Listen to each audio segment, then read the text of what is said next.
রাসূল তো এতিমদের সর্দার। পৃথিবীর কোন এতিম যেন বলতে না পারে নবীজি আমার ব্যাপারে কি বলবেন, আমি তো এতিম মানুষ, আর তিনি আমার ব্যাপারে কিভাবে আমার দরদ বুঝবেন। নবীজিকে আল্লাহ পাক কেমন এতিম বানালেন, সমস্ত দুনিয়ার এতিমদের সর্দার বানালেন।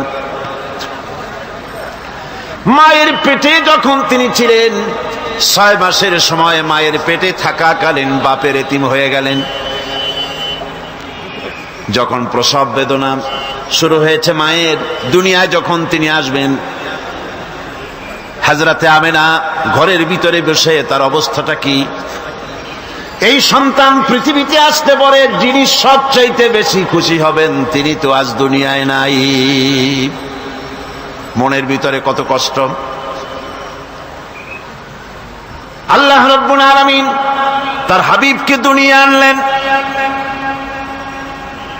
রাসূলের দাদা ঘরের সামনে তাঁবুর সামনে দাঁড়ায়া তায়েফ থেকে আগত সাদিয়া গোত্রের লোকদেরকে বলতেছেন, এই ঘরের ভিতরে একটা এতিম বাচ্চা আছে, বেশি টাকা কড়ি দেওয়া যাবে না, যদি দয়া হয় নিয়ে যাও। গরিব মানুষ, এতিম মানুষ দেখে শুনে কেউ আর নিতে চায় না। সবশেষে এলেন ভাগ্যবতী মেয়ে, ভাগ্যবতী মহিলা হযরতে হালিমাতুস সাদিয়া, তিনি এসেছেন। কোনো ছেলে পেলে পায় নাই, সকলের শেষে তিনি এসেছেন। আব্দুল মুত্তালিব বলছেন, এই ঘরের মধ্যে একটা এতিম বাচ্চা আছে, দয়া হলে নিয়ে যেতে পারো। তিনি স্বামীর সঙ্গে পরামর্শ করলেন, এরপরে বললেন যদি দেখতে অন্তত ভালো হয়, মন যদি ভালো লাগে নিয়ে যাব, একেবারে খালি হাতে ফিরে যাওয়ার চাইতে তো ভালো।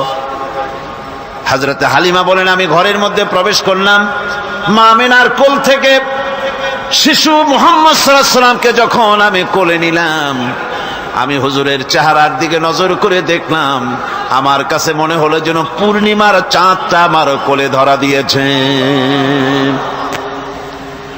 রাসূল কি শিশু মুহাম্মদ সাল্লাল্লাহু আলাইহি সাল্লাম কি যখন নিয়ে বাড়ির দিকে রওনা হলাম, যে গাধা আমার সকলের পেছনে এসেছে সেই গাধা এখন সকলের আগে ছুটে চলে যায়। এরপরে বাড়ি যখন নিয়ে গেলাম, কুয়ায় পানি বাড়লো, গাছে ফসল বাড়লো, খেজুর গাছে খেজুর বাড়তে লাগলো, জমিনে ফলন বেড়ে গেল।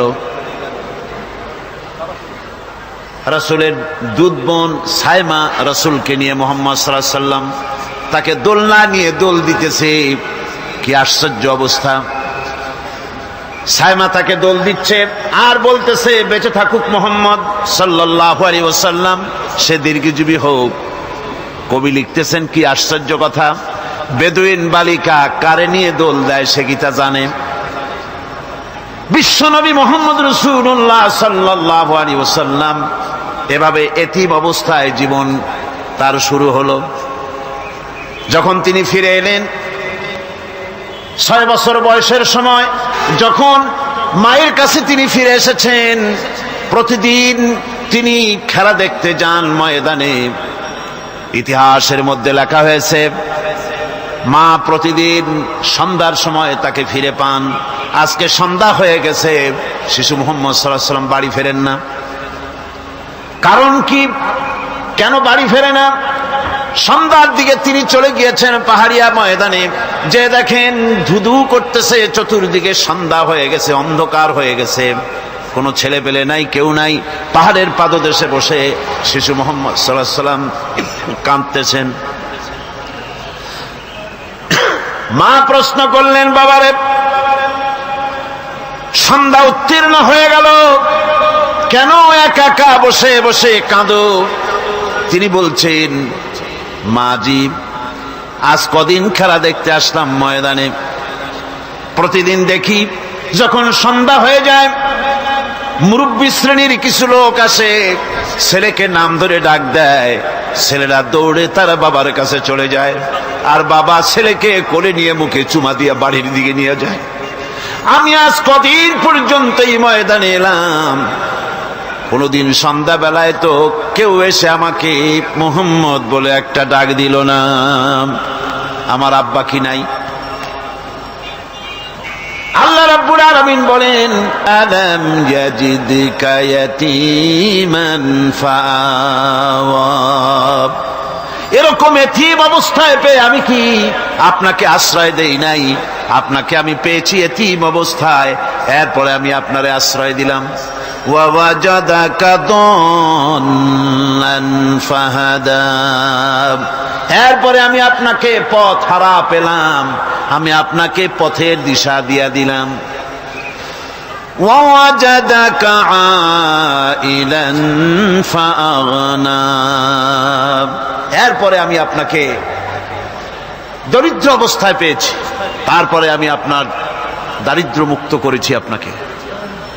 সুতরাং ফাআম্মাল ইয়াতীমা ফালা তাকহার ওয়া আম্মাস সাইলা ফালা তানহার ওয়া আম্মা বিনি'মাতি রাব্বিকা ফাহাদ্দিস। সুতরাং নবী, এতিমের প্রতি নির্মম ব্যবহার করো না, এতিমের প্রতি ভালো ব্যবহার করো, নির্মমতা দেখাইও না। আর ভিক্ষুকতে ধমক দিও না, রূঢ়তা দেখিও না, আর আল্লাহর নিয়ামতের প্রশংসা করো। বহুত মানুষ আছে এতিমরে গলায় ধাক্কা দেয়। মানুষ যখন ভিক্ষা নিতে আসে, গরিব মানুষ ভিক্ষা চাইতে আসছে, ওই মেয়ে আত্মা হইতে জানো, দোয়া কুনুত জানো, বাড়ি যেয়ে কাজ করবা, এই সব আজে বাজে কথা বলে ভিক্ষা দেয় না। সাইলকে ধমক দিতে রাসূল করিম সাল্লাল্লাহু আলাইহি ওয়াসাল্লাম নিষেধ করেছেন, সাইলকে ধমক দিও না। গাড়িতে বসে যাচ্ছেন সাহেব, ট্রাফিক মোড়ে যখন সিগন্যাল জ্বললো, গাড়িগুলি দাঁড়ায় গেল, ফকির এসেছে, হাত নাই পাও নাই, বুড়া মানুষ, একটা পয়সা বার করে না। আবার এই মানুষটি ওই ফকিরকে ধমক দিয়া বার করে দিল। এরপরে এই লোকটি যখন কোনো মাজারের কাছে পৌঁছে গেল, 500 টাকার কড়কড়ে নোটটা ফেলে দিল। বলেন টাকা দরকার কার? মরা মানুষের না জিন্দা মানুষের? কার দরকার? যার টাকা দরকার ছিল তারে দেওয়া হলো না, যার দরকার নাই তারে দেওয়া হলো। এরপরে লোকটা না খেয়ে যখন মারা গেল, পথের ফকির, রাস্তার ফকির, না খেয়ে মারা গেছে। এরপরে তার কাফনের কাপড় নাই, লোকটাকে রাস্তার উপরে শোয়াইয়া একটা ছেঁড়া কাপড় দিয়ে ঢেকে রেখেছে। বড় লোকেরা, সাহেবরা তখন গাড়ি দাঁড় করে আর 5টা টাকা 2টা টাকা করে তার লাশের উপরে মারতেছে। এটা মানবতার এর চাইতে লাঞ্ছনা, মানবতার জন্য এর চাইতে গঞ্জনা আর কিছুই হতে পারে না। মানবতার প্রতি লাঞ্ছনা, এর থেকে আর দুর্গতি কি হতে পারে? বেঁচে থাকার সময় 1টা টাকা আপনি দিলেন না, মরে যাওয়ার পর বিদায় হয়েছে বালাই, এখন দেওয়া শুরু করেছে। আমার বন্ধুগণ, এজন্য এতিমের প্রতি দরদ করার জন্য আল্লাহ পাক কোরআনের ভিতরে পরিষ্কার বলেছেন। রাসূল করিম সাল্লাল্লাহু আলাইহি ওয়াসাল্লাম নিজে এতিম ছিলেন, আর এতিমের প্রতি তার এত দরদ ছিল, একবার তিনি ঈদের দিকে নামাজ পড়ার জন্য যাচ্ছেন। প্রতিমধ্যে দেখেন একটা বাচ্চা ছেলে কাঁদতেছে। এই রাস্তায় কত মানুষ গেল, কেউ দাঁড়ালো না থমকে, বাচ্চার ক্রন্দন কাউকে থামাইতে পারলো না। কিন্তু বিশ্ব নবী, দয়ার নবী রাহমাতুল লিল আলামিন বাচ্চার কান্না দেখে পাও বাড়াতে পারলেন না। নবীজি দাঁড়ায় গেলেন, জিজ্ঞেস করেন, ও বাচ্চা, ঈদের দিনে কাঁদো কেন? ঈদের দিনে তো কাঁদতে নাই।